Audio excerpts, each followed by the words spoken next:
आज सोमवार का दिन है। शिव जी भगवान की मेहरबानी सभी के ऊपर बनी रहे। जिंदगी बदलनी है तो ये आदतें अपनाएं।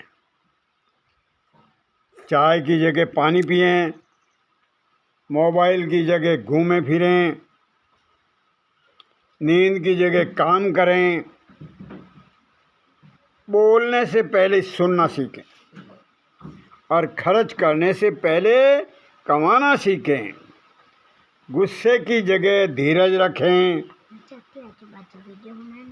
आलस की जगह मेहनत करें, शिकायत की जगह उनका आभार मानें। ऐसे ज्ञानवर्धक बातें हमेशा आपको मिलती रहे। आप इसे शेयर करें, लाइक करें, डांसरों से दूर रहें। जय हिंद, जय भारत।